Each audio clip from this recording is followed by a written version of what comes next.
Previously, we've seen that Christians are nowhere commanded to go door to door, nor did the first century Christians set a precedence for such a work. We've also seen that not all Christians in the first century preached publicly, but some, not all, were called to be apostles, some prophets, some evangelizers, some pastors and teachers, some, not all. So if we're not called in that direction, then what should we be doing? First, we must establish something very important. We must cease trying to gain salvation by adherence to law, or earn it by performance of certain works. Of course, many who deny trying to earn God's favor by works are actually doing just that. Often it takes some honest self-evaluation to come to that realization. Galatians 5:4 says this, "You have been severed from Christ. You who are seeking to be justified by law, you have fallen from grace." Christians are not under law, not just not under the Mosaic law, but under any written legal code. In Christ, we receive salvation by grace, which is the very opposite of salvation by obedience to law and works. If we are to start to adhere to a written law code and judging righteousness by means of adherence to a written law, then we would be falling away from grace, just like the first century Galatians. Ephesians 2:8 says this, "For by grace you have been saved through faith, and that not of yourselves. It is a gift of God, not as a result of works, so that no one may boast." Here again, salvation comes from grace, not by works. If salvation came by adherence to law or to our performance to a set of works, then it would create a certain amount of boasting. We could say, well, I went out in X number of hours in public evangelizing. I handed X number of literature to X number of people. I went to X number of meetings. How easily we could start sounding like the Pharisee in Jesus' parable, the man who boasted before God how much he performed and how much he did. But once we can comprehend that our relationship with God and our salvation comes from grace, not by law and works, then this can have a truly transformative effect upon us. It doesn't make us lawless. It doesn't make us fruitless. In fact, when we no longer have to worry about salvation, when we can truly understand the grace of God, we can finally turn our hearts and minds toward other, more fruitful pursuits and concerns. Note verse 10, the effect that grace has upon people. "For we are his workmanship, created in Christ Jesus for good works, which God prepared beforehand so that we would walk in them." A Christian who finally feels and accepts God's grace is impelled toward good works, not because of morbid fear of disobedience, but out of love and gratefulness.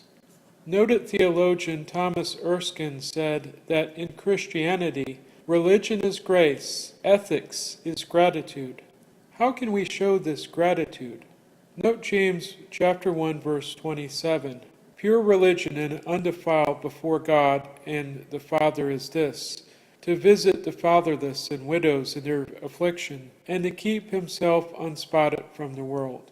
This pure religion is not one that forces a person to first conform to a large body of doctrines before becoming acceptable. It is not a matter of the amount of right rituals we perform, accepting a certain human hierarchy or leadership, belonging to the right church or denomination. It is not the amount we do in a prescribed set of works. It is an individual matter between us and God and nobody else. Here James puts priority on helping those less fortunate. It is a matter not of forcing these ones to conform to some orthodoxy, but of practical existence to those who need it.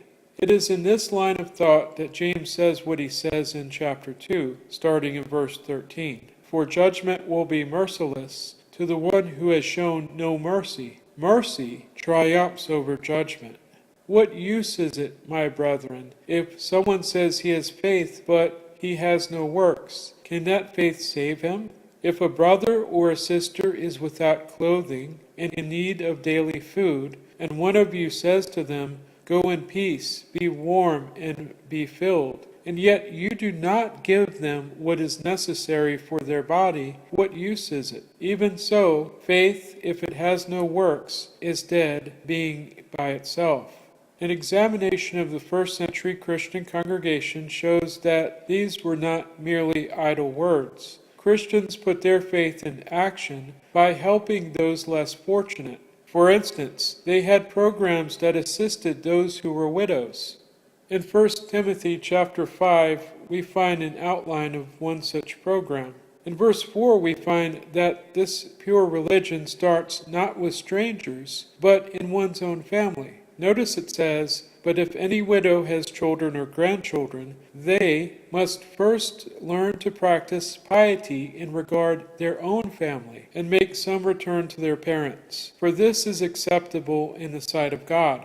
In fact, verse 8 says, "But if anyone does not provide for his own, and especially for those of his own household, he is denied the faith and is worse than an unbeliever."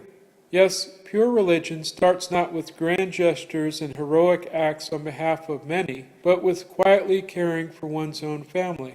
If after that we are capable of more, what then? This is one of the foremost advantages of congregating with fellow Christians on a regular basis, because people can often accomplish more working together on behalf of their community than they ever could do by themselves. As a Christian, how do you feel impelled to serve? How is God's Spirit leading you personally? Perhaps it might take time to prayerfully discern in what way you are being led. How you serve is a matter between you and God alone, a matter in which no human agency can intermeddle.